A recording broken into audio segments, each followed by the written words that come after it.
जय जगत साथियों। 2 दिन पहले मैंने रील बनाई थी कि कैसे अहिंसक आंदोलन जो है वही एक रास्ता है एक व्यापक जन आंदोलन के लिए। इसका थोड़ा और समझने की कोशिश करते हैं। क्या ये सच में इतना आसान है कि अगर आप अपने ध्येय को लेकर ईमानदार हो और अगर आप पूरी तरह से शांतिमय हो और बड़ी संख्या में हो तो आपका ध्येय पूरा होना ही है? इतना आसान है क्या ये? आपको क्या लगता है? या फिर आप कहते हैं कि नहीं, ये तो सब बोलने की बातें हैं। अब मेरी दिक्कत ये है कि ये 2 और 3 या 4 मिनट के वीडियो बनाने में इतनी सारी बातें समझाना लगभग असंभव सा लगता है। इसलिए रील अलग से बना रही हूँ और ये वीडियो अलग से बना रही हूँ।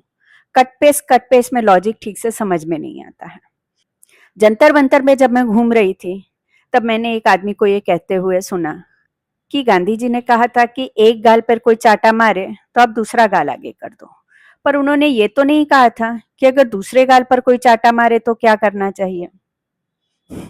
अब ये बात तो जो है मुन्ना भाई एमबीबीएस या उसी की किसी फिल्म में कही गई है, मगर सच्चाई तो ये है कि गांधी जी ने खुद ये बात ओरिजिनली नहीं कही है। ये बात बाइबल में उन्होंने पढ़ी थी और उन्होंने ये कहा कि मुझको ये बात पसंद आई। पर सरल गांधी के संदर्भ में अगर इसको समझे तो गांधी जी की बात को ऐसे समझिए कि कोई अगर आपको एक चाटा मारता है तो आपको सामने से उसको पलटकर चाटा नहीं मारना है, मगर आपको ये जरूर करना है कि जो अन्याय आप पर कर रहा है वो आप पर क्यों कर रहा है वो समझने की कोशिश करिए। आप उसके पीछे पड़ जाइए जब तक वो आपको ये नहीं बताए कि उसने चाटा क्यों मारा। और अगर वो समझा सके आपको कि चाटा क्यों मारा तो आप अपनी तरफ से उसको सॉरी कहिए। और अगर वो नहीं समझा सकता है तो आप उसके पीछे तब तक पड़े रहिए जब तक वो आपसे सॉरी नहीं कहता है। हुआ तो एकदम उल्टा। मोदी जी ने सामने से आकर ये कहा कि मैं आपको माफ करता हूं, जबकि दरअसल हुआ ये था कि सरकार ने निहत्थे अहिंसक आंदोलन करने वाले युवकों पर लाठी चलाई, आंसू गैस के गोले दागे, उनके ऊपर AK-47 तक तानी गई और पैलेट गन भी चलाई गई। ऐसे डंडे इस्तेमाल किए गए जिसमें शौक था, जिसमें कीलें लगी हुई थी। माफी दरअसल उनको मांगनी चाहिए थी।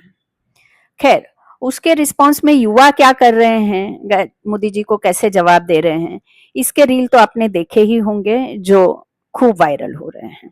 अहिंसक आंदोलन के संदर्भ में मैंने ये कहा था कि आंदोलन का ईमानदार होना बहुत जरूरी है। अब मुझको नहीं मालूम है कि सीजेपी के नेता हैं या सोनम वांगचुक जी भी हैं, इन्होंने अहिंसक दर्शन को कितना समझा है। पर आप इस तरह से इसको समझिए कि जब सोनम जी उपवास कर रहे थे और उनकी पानी की बोतल को कपड़े से ढका गया था क्योंकि गर्मी के दिन थे, तब तुरंत ही लोगों ने ये सवाल उठाया कि वो पानी पी रहे हैं या अपनी ताकत बनाए रखने के लिए कुछ और पी रहे हैं। तब आप समझिए कि आपके अहिंसक आंदोलन की सच्चाई को हर बार झुठलाने की कोशिश की जाएगी। इसीलिए आपको हर वक्त ईमानदार बने रहना जरूरी है, आपके निजी जीवन में भी और आपके सार्वजनिक जीवन में भी। अब ये कठिन है, माने एकदम ही नौजवान लड़के जिन्होंने इस तरह का कभी कुछ सुना नहीं, कभी कुछ सीखा नहीं, पर गांधी जी इसकी इजाजत देते हैं कि आप गलती करिए तो गलती स्वीकार करिए और आगे बढ़िए। आप देखिए कि सीजेपी माने कॉकरोच जनता पार्टी कब बनी, मेरे ख्याल से 16 मई 2026 को बनी और आज जो है उसको बमुश्किल 2.5 महीने हुए हैं। जब वो बनी तब तो लोग अंदाज ही लगा रहे थे कि ये क्या था। बना तो मजाक में था, शुरू में सब लोगों ने उसका मजाक भी बनाया और मजाक ही समझा उसको। कुछ लोगों को ये लगा कि तो बीजेपी का ही कोई फ्रंट है, फिर कुछ लोगों को लगा नहीं, ये तो आप पार्टी का फ्रंट है। फिर जब आंदोलन सीरियसनेस की तरफ मुड़ा और हमने देखा कि आंदोलन में लाखों युवा जुड़ते ही जा रहे हैं और आखिर में एक ऐसी सरकार से उन्होंने इस्तीफा करवाया जिसमें 12 साल से कोई इस्तीफा नहीं हुआ था, कोई अकाउंटेबिलिटी नहीं थी, कोई जवाबदेही नहीं थी, किसी भी गलती की कोई माफी नहीं थी। तब ये बात गंभीर हो गई कि अब बारी उनकी है, जो घायल हुए हैं वो भी तो वार करेंगे ना।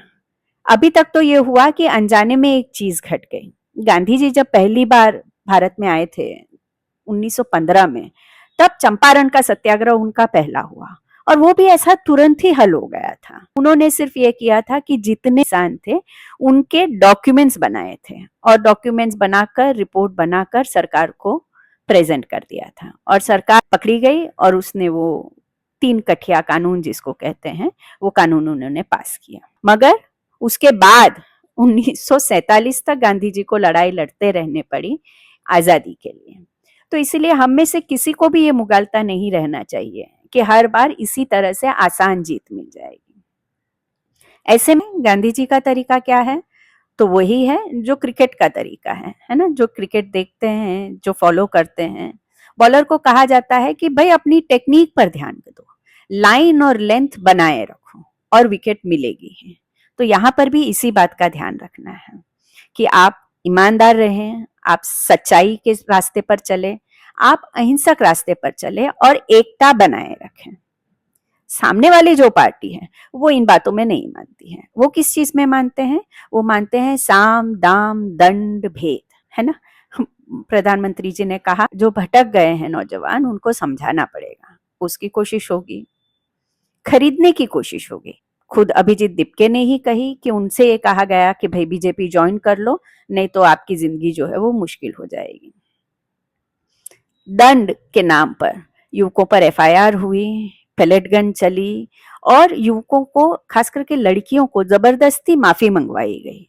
यह है एक प्रकार का दंड, जो दंड अभी भी नौजवानों पर ढाया जा रहा है। और आखिर में है भेद। एक ऐसा दूसरा आंदोलन खड़ा कर दो कि युवा आपस में बट जाए। तो ऐसे युवकों को अगर आपको बांटना है तो आप तुरंत ही ऐसा मुद्दा खड़ा करिए जिसमें वो बट जाए। और इसीलिए आपने देखा होगा कि साथ साथ में एक नया आंदोलन खड़ा हो रहा है जो रिजर्वेशन हटाने की मांग कर रहा है। ये सब तो होगा ही, ये सब एक्सपेक्ट भी करना चाहिए। सीजेपी आंदोलन में जुड़े जितने भी नौजवान हैं सबने इस बात को बार बार स्वीकार किया है कि प्रधान का इस्तीफा ये तो सिर्फ शुरुआत है।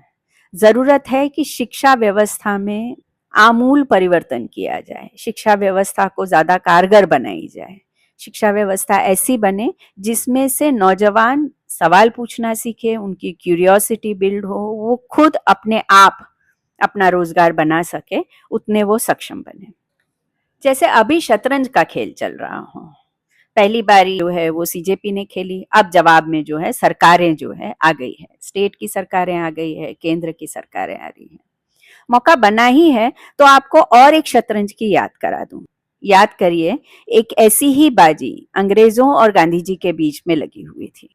ट्रम्प कार्ड वो अंग्रेजों के हाथ में था कि एक नौजवान बमुश्किल 23 साल का, जिसको आज हम वीर भगत सिंह के नाम से जानते हैं, वो उनकी जेल में था। उन भगत सिंह ने खुद अपनी गिरफ्तारी दी थी क्योंकि वो बहरों को आवाज सुनाना चाहते थे। अब अंग्रेज सरकार ये दांव सोच रही थी कि भगत सिंह को फांसी किस समय पे दी जाए जिससे गांधी जी का बढ़ता हुआ प्रभाव जो है वो काटा जा सके और लोग जो है वो गांधी जी के विरोध में हो जाए। और तब से एक जो फेक नैरेटिव चला, जो आज 100 साल तक चल रहा है कि गांधी जी ने भगत सिंह को फांसी से नहीं बचाया। ये फेक नैरेटिव अंग्रेजों ने शुरू किया था और आजादी के बाद ये फेक नैरेटिव उन्होंने चलाया, जो आज भी गांधी जी के पुतले को गोली मारकर हत्या करते हैं उनके। इस बात को सब साफ समझ लें कि आंदोलन को खराब करने के लिए, युवकों को भटकाने के लिए पूरी कोशिश की जाएगी। हमको ये तय रखना है कि अपनी लाइन और लेंथ पर हम बने रहे तो विकेट जरूर ही मिलेगी। ये है अपना आज का सरल गांधी। आप सभी को जय जगत।